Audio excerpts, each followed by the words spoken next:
up, guys? On here today, I'm bringing you some information about the Samsung Galaxy S3 release dates, some of the specs, and some of the different things we expect to see in this phone. Go ahead and subscribe to me if you're not already, because I'm going to be giving some great updates about this phone and a bunch of other things. And I always have giveaways going on, guys. So people who aren't subscribed, feel free to subscribe and check me out on Twitter at OwenKnowsTech. It's down here in the description. And go ahead and thumbs up this video if you guys do like it, because I'm telling you, it really helps me out.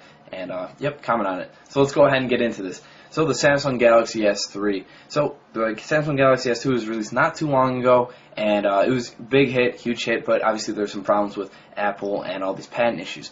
Now, we actually had some leaked images by Fandroid earlier in October, and it showed the Samsung Galaxy S3. Now, it showed the specs. It was dual core, and it kind of had, a little different form factor than now, but really a lot has changed since then. So let's get into now. So the Samsung Galaxy S3. Now we're expecting a release date for maybe the first quarter or second quarter, and we're actually expecting a debut at the Mobile World Congress. So those of you who are going, you just might get a look at this phone, and that's in February for those of you who don't know, and that's like a big technology show. Now let's just get into some of the specs on this phone. So we're looking at probably like a quad core on this puppy. Yep, quad core. Now many of you maybe think, well, this really isn't necessary, but it actually really is, because people are going to buy quad-core phones, and they're not going to sell phones that aren't really going to get sold. And it's really the rush for the quad-core right now, because it is a huge marketing technique, even if a lot of the applications aren't really focused on developing towards that multi-threading and taking full advantage of that quad-core. But it's really going to be a huge thing. So with that being said, there's not very many options, a really clear consensus right now. We have the Exynos 4412. This is a processor. It's a 32nm quad-core processor, and it's an A9 chip. So that's probably the most likely thing that's going to be happening here. But we also have the possible dual-core option, which, it's very possible, but I'm not really sure it's going to happen. It's unlikely. We have the Exynos 5 series. It's actually not going to, the 5250 is actually not going to be available until later in 2012 for the Koreans, so I wouldn't really expect that to be on there, because they're probably going to look to get this thing out by second quarter. Now, if we move on, a big possibility in this phone is that we might see like a different form factor in it, because like I said before, there was all those patent wars and stuff, and I'm sure Samsung really doesn't want to see its sales getting blocked like it did last time, and all these delayed releases, what have you. So even if it's not huge, we're definitely going to see a bit of a form factor change. Still probably going to be that candy bar kind of thing, but I really don't know. I'm really going to be surprised what they do with it. I hope they kind of keep the same, maybe just switch it around a little so Apple doesn't nitpick at them. But let's move on to some of the other specs. We have a big possibility that we're going to have a 4.6-inch screen. Now it's going to be featuring Samsung Super AMOLED Plus display. Great display, great colors. I have the Samsung Infuse, and I got to tell you, the screen is great, colors are great, and compared to the other phones, I really do love it. And it's probably going to be featuring maybe some Gorilla Glass on that, and the pixel density on that is probably going to be about 320, given the resolution is 1280 by 720, which really seems to be kind of a threshold that a lot of people are encountering, unlike the iPhone, because you want to get these big screens, 4.6 inches, and you want to stuff all the pixels you can in there, but to make it available to consumers at a reasonable price, you're really not going to be able to get up in the 400s and so if you're going to be releasing a 4.8-inch screen. But 320, I'm happy with that. Some people may not be. Now let's move on to a couple other things. We have the LTE connectivity. It's going to be a must, because frankly, all these networks are being released that are really fast, and why would you want not to have LTE? Now, with that being said, we're probably going to hope to see Android's 4.0 ice cream sandwich on there.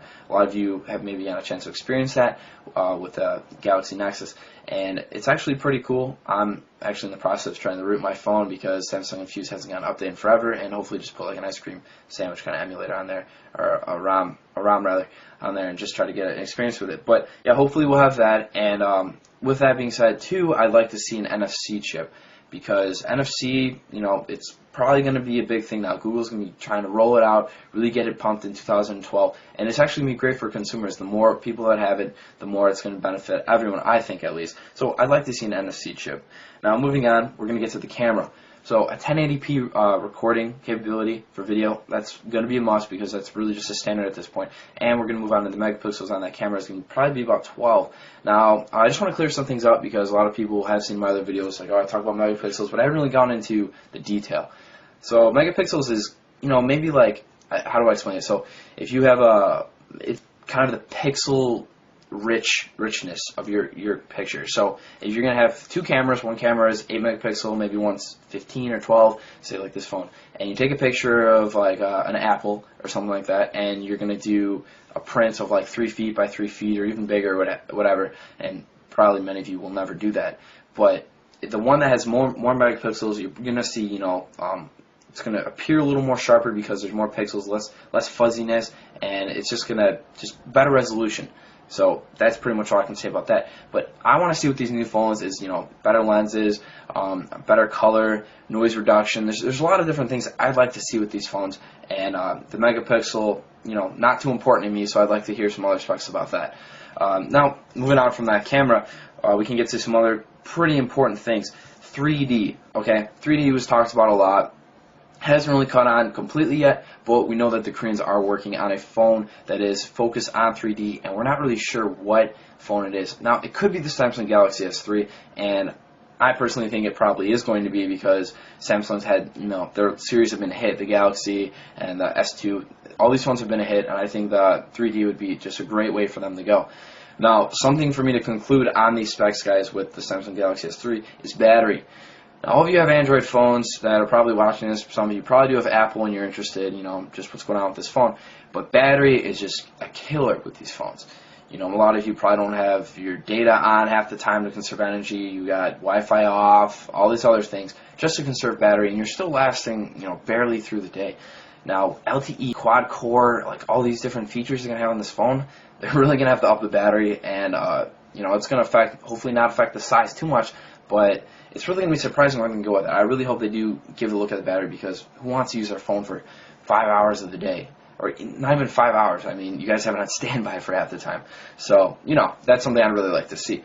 Now, guys, this is really all I have to say about the phone. I'm going to have some more updates coming. Stay tuned.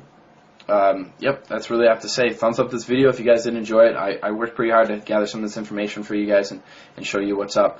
And, yeah, subscribe, what have you. Follow me on Twitter at OwnosTech. Alright guys, take it easy. Peace.